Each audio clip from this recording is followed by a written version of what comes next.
कैसे हैं सभी? आई होप सब अच्छे होंगे। और मुझे आप लोगों से थोड़ी ज़रूरी बात करनी थी। तो आप लोगों ने देखा होगा पिछले 3-4 दिन से मेरा कोई वीडियो नहीं आ रहा है। उसके पीछे एक वजह है कि मेरे बेटे को हुआ है एक वायरल इन्फेक्शन, जो कि आजकल बहुत तेज़ी से सिर्फ बच्चों को ही फैल रहा है। तो मैं कल गई डॉक्टर के पास, तो डॉक्टर ने बताया कि वो डेली 10 से 20 केस इसी चीज़ को लेकर सॉल्व कर रहे हैं। मतलब सभी बच्चों को ये नॉर्मली वायरल इन्फेक्शन हो रहा है। ये इन्फेक्शन जो है बच्चों जो बच्चे स्कूल पढ़ते हैं, जो बच्चे खेल रहे हैं, मतलब दूसरे इन्फेक्टेड बच्चों के साथ, उनको भी हो रहा है।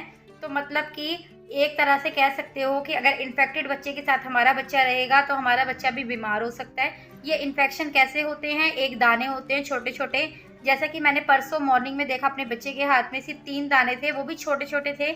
मुझे लगा शायद किसी मच्छर के काटने की वजह से ये हो गए होंगे, लेकिन नहीं। शाम होते होते वो दाने बढ़ चुके थे और एक पानी, जैसे पानी वाले दाने होते हैं ना, पानी वाले दाने के रूप में बदल चुके थे और बहुत ही ज़्यादा बढ़ चुके थे। उसकी नीज में, एल्बो में, उसके बॉटम में, उसके यहाँ तक कि उसके पाम तक में उसके दाने हो चुके हैं और फेस पे भी एक आधा दाना मुझे इसको दिख रहा है। तो एक दिन में ही वो इतना ज़्यादा फैल गया है। तो मैं चाहती थी कि मैं आप लोगों को भी बताऊं, क्योंकि मुझे भी इस वायरल इन्फेक्शन के बारे में नहीं पता था, मेरी कई बहनों को नहीं पता होगा। देखिए, क्योंकि हमारे बच्चे बहुत छोटे होते हैं, दवाई पिलाना ना तो हमें अपने बच्चों को अच्छा लगता है और ना ही हमारे बच्चे दवाई पीते हैं। तो इसलिए मुझे लगा कि मैं आप लोगों से ये बात शेयर करूं कि ये जो इन्फेक्शन फैल रहा है उससे हम अपने बच्चों को बचाएं और हम कैसे बचा सकते हैं उनको। तो प्रिकॉशंस हमें लेनी पड़ेंगी। हम अगर हमारा बच्चा अगर बीमार है, हम उसको स्कूल नहीं भेजेंगे, ट्यूशन नहीं भेजेंगे, मतलब कि नॉर्मली दूसरे बच्चों के साथ उसको खेलने नहीं देंगे। क्योंकि देखिए, हमारा बच्चा बीमार है तो दूसरा बच्चा भी बीमार हो सकता है। जैसे हम परेशान हैं, वो दूसरे पेरेंट्स भी उसी तरह से परेशान हो सकते हैं। इसलिए हम अपने बच्चों को, अगर हमारा बच्चा बीमार है, इन्फेक्टेड है, तो हमें इसको स्कूल नहीं भेजना है, उसको घर पे रखेंगे, उसको रेस्ट कराएंगे, दवाइयाँ दिलाएंगे। और ये जो इसकी जो दवाई है 1 हफ्ते से 3 हफ्ते तक चलती है। अगर आपकी स्टार्टिंग में आप इसको पकड़ लेते हैं तो 1 हफ्ते में ये ठीक हो जाएगा। जैसे कि डॉक्टर ने मुझे बोला है कि 1 हफ्ते तक आप इस दवाइयाँ दीजिए, 8वें दिन ये ठीक हो जाएगा। आप लोगों ने एक बार फिर मुझे 8 दिन बाद इसको चेकअप कराने लेके आना है। तो 1 हफ्ते तक ये जो स्टार्टिंग स्टेज थी मेरे बेटे के लिए, तो उसको ठीक हो जाएगा। 1 हफ्ते के लिए डॉक्टर ने बोला हुआ है।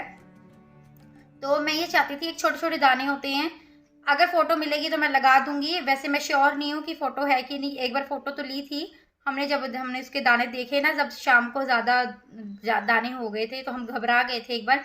तो हस्बैंड के फ़ोन में फ़ोटो है, अगर उनके फ़ोन में फ़ोटो होंगी तो मैं लगा दूंगी, अगर नहीं होंगी तो आप समझ जाइएगा। बिल्कुल छोटे छोटे से दाने होते हैं जो कि बढ़ जाते हैं और पानी वाले दाने में बदल जाते हैं। ठीक है, तो हमने प्रिकॉशंस क्या लेनी है? अगर हमारा बच्चा बीमार है तो हमें उसको स्कूल नहीं भेजना। अगर किसी और का बच्चा बीमार है और वो स्कूल आ रहा है तो हमें टीचर्स को कह के, उसके पेरेंट्स को ये कहना है कि अपने बच्चे को वो कृपया स्कूल ना भेजें, क्योंकि उनके बच्चे की वजह से बाकी बच्चे भी बीमार हो सकते हैं। देखिए, बच्चे तो बच्चे होते हैं, वो किसी के भी हों, ठीक है ना। तो इसलिए मैं आप लोगों से ये बात शेयर करना चाहती थी। और मैंने स्टार्टिंग में जो क्लिप है इसलिए ऐड किया है, मुझे पता है कि जो लोग हैं पूरा वीडियो बिल्कुल नहीं देखते हैं।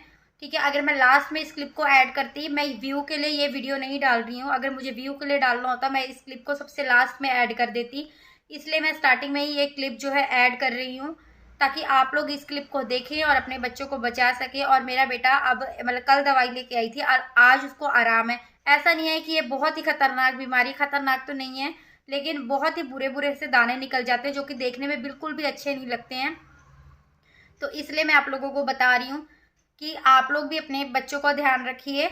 इन्फेक्टेड बच्चों के साथ उसको मत खेलने दीजिए। तो अगर आपका बच्चा बीमार है तो उसको स्कूल भी मत भेजिए। और इस जो वायरस इन्फेक्शन चल रहा है तो उसमें क्या क्या, मतलब कि सीरियस कंडीशन हो सकती है, ये भी डॉक्टर से मैंने पूछा था कि किस कंडीशन में मैंने आपको 8 दिन से पहले दिखाना है। तो डॉक्टर ने बताया है, अगर हाई टेम्परेचर और फीवर आ रहा है बच्चे को तो भी आपको लेके आना है।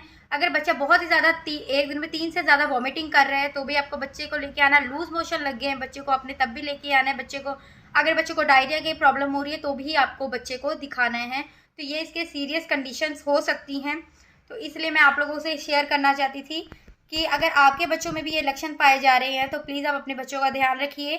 तो मुझे भी क्योंकि ये लगता था कि शायद ये मच्छर वगैरह काटने की वजह से, या फिर क्योंकि बाबू ज़्यादातर पानी में लगा रहता है, गीले कपड़ों की वजह से मे बी ये रैशेज़ हो चुकी हैं थोड़े बहुत, जो कि अपने आप ठीक हो जाएंगे। लेकिन ऐसा नहीं है। मैं डॉक्टर के पास गई तो मुझे पता चला कि ये वायरल इन्फेक्शन बहुत तेज़ी से सिर्फ बच्चों में फैल रहा है। तो इसलिए मैं आप लोगों को ये सारी बातें बताना चाहती थी। तो चलिए, अगर आपने मेरे यहाँ तक वीडियो देख लिया है तो थैंक यू सो मच। तो आगे चलती हूँ मैं ब्लॉग में। हेलो फ्रेंड्स, कैसे हैं सब? आई होप सब अच्छे होंगे, सब एकदम हेल्दी होंगे। और आज है 27 अगस्त, टाइम हो रहा है शाम के करीब बजे हैं यहाँ पे 6:30। तो यहाँ पे मैंने दाल, मतलब उड़द की दाल और राजमा भिगो के रखे थे, क्योंकि मैंने बनाने हैं आज दाल मखनी। तो दाल मखनी के लिए बस मैं ये दाल चढ़ा दे रही हूँ। कुकर में जितना हमें पानी चाहिए था पानी डाल दिया, और नमक हल्दी, बस ये 2 चीज़ें नहीं डाल के दाल को उबालने के लिए मैं चढ़ा दूँगी। और तड़के के लिए यहाँ पे देखिए मैंने प्याज, अदरक, लहसुन और टमाटर लिए हैं। और अदरक को ना मैं ग्रेटर से इस तरह से ग्रेट कर लूँगी, क्योंकि इससे लंबे लंबे पीसेस निकल जाएंगे। जैसे लंबे लंबे कटे हुए अदरक के पीस होते हैं ना, वो अच्छे लगते हैं इस दाल में। और बाकी चीज़ों को मैं ग्राइंडिंग जार में ग्राइंड कर लूँगी। और यहाँ देखिए हमारी दाल में सीटी भी आ रही है, तो इसको सिम पे करके अब मैं पका लूँगी। और जब तक दाल पक रही थी तो मैं रूम में आ गई हूँ। तो मुझे आज अलमीरा सेट करनी थी। पूरी अलमीरा तो सेट नहीं की है मैंने, सिर्फ हस्बैंड के कपड़े ही मैंने ठीक से लगाए हैं, क्योंकि मायके से जब से आई हूँ ना तब से मैंने इन कपड़ों को सेट नहीं किया था। और कुछ काम ऐसे होते हैं कि जो बिखेरने वाले तो सभी होंगे और इकट्ठा करने वाले आप अकेले होंगे। तो अलमारी कुछ ऐसी ही है, क्योंकि इसको सेट मैं ही करती हूँ। तो यहाँ पर मैं हस्बैंड के सारे कपड़े तय लगा के रख रही हूँ वापस से। और जब मैं ये काम कर रही थी अपना, तब तक बाबू भी आ गए। और ये देखिए इसका रोना आ रहा है इसको। जब ये खेल कूद के थक जाता है ना, फिर इसको अपनी माँ की याद आती है। और अब तो ऐसा शैतान हो गया है कि कैमरे में देख देख के अपना मुंह बना के रोता है, मतलब देखता है मैं कैसे लग रहा हूँ। और यहाँ पे मैं आपको दिखा रही थी हस्बैंड की प्रिंट का कपड़ा। ये मेरे हस्बैंड की जो फ़ोटो है कपड़े में प्रिंट करवाई है इन्होंने। तो यहाँ पे देखिए बाबू मेरे साथ काम करवा रहा है, हैंगर उठा के बेड के पीछे फेंक रहा है, तो मैं इसको रोक रही हूँ। और ये जो सूट है ना, आप लोगों ने कई बार मुझे पहनते हुए देखा भी होगा। तो इस सूट के दुपट्टे के लिए एक बार मुझे कमेंट आया था कि आपका दुपट्टा बहुत सुंदर है। और सच कहूँ तो मुझे इस दुपट्टा बिल्कुल नहीं अच्छा लगता था, बस टाइम पास के लिए ओढ़ लेती थी, क्योंकि ये मैंने कुर्ती लेगी ली थी। तो दुपट्टा मुझे अलग से ही लेना था, तो टाइम पास के लिए बस मैं ले लेती थी। और यहाँ देखिए अलमीरा सेट हो गया। और ये ब्लूटूथ का डब्बा रखा हुआ वो दिखा रही थी। यहाँ पर ये अलमीरा सेट हो गई है, हैंगर के कपड़े दोबारा से हैंगर में टांग दिए हैं।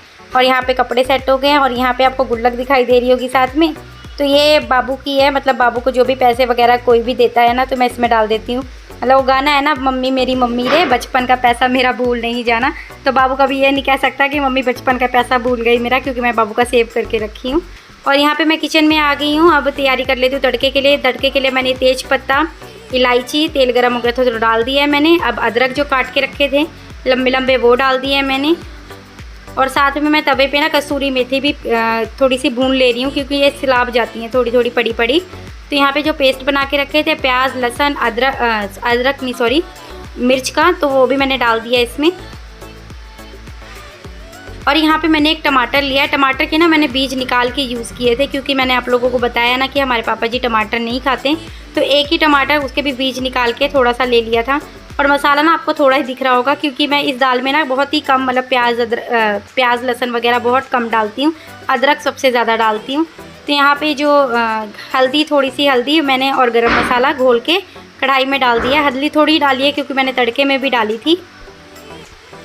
तो यहाँ पे जो कसूरी मेथी थोड़ी सी भून के रखी थी तवे पे, वो भी मैं इस तरह से मसल के डाल दूँगी। और ना मैं आज बहुत जल्दी बोल रही हूँ, वो इस वजह से क्योंकि वीडियो बहुत ज़्यादा लंबा हो गया था, तो मैंने कट कर करके छोटा किया है, तो इसलिए मुझे जल्दी बोलना पड़ रहा है।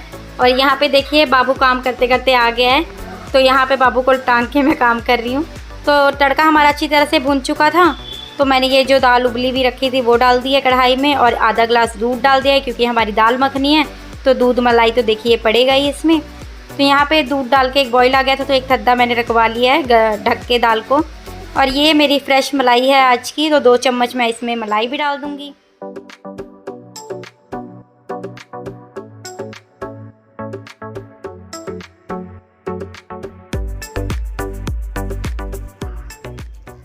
और मलाई डालने के बाद मैंने इसमें बटर डाल दिया है।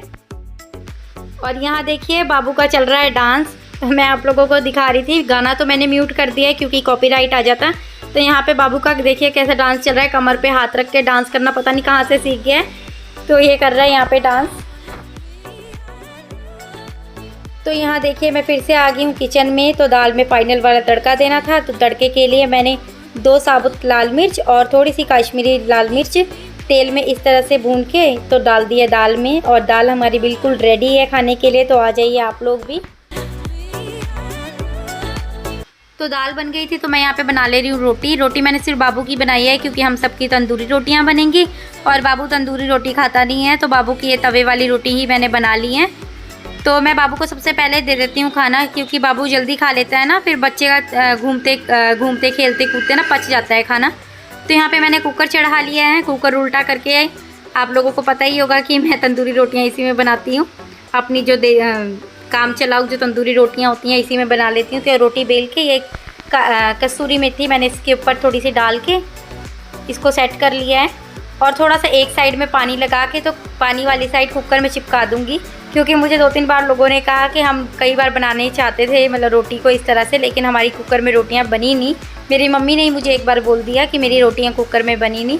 तो मैं बता देती हूँ, जो पानी वाली साइड है ना वो कुकर में चिपकानी और गैस का फ्लो बिल्कुल ही तेज़ रखना। और यहाँ देखिए मैं आपको रोटी दिखा रही हूँ। रोटियाँ अभी पकी नहीं है हमारी, कच्ची हैं। मतलब रोटी पक जाएंगी ना अपने आप ही, आप एक चिमटा लगाएंगे ना अपने आप ही निकल जाती हैं, इतने आराम से निकल जाएंगी।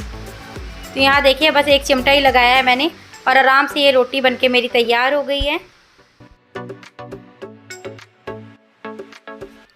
तो यहाँ पे हमारी रोटियाँ भी बनके रेडी हो गई हैं। तो आ जाइए आप लोग भी दाल मखनी तो तंदूरी रोटियाँ खाने। तो चलिए इस वीडियो को भी मैं यहीं पर एंड करती हूँ। वीडियो अच्छा लगा तो लाइक कर दीजिएगा, चैनल को भी सब्सक्राइब कर लीजिएगा। तो मिलती हूँ मैं नेक्स्ट अच्छे से वीडियो के साथ में, तब तक के लिए बाय, टेक केयर।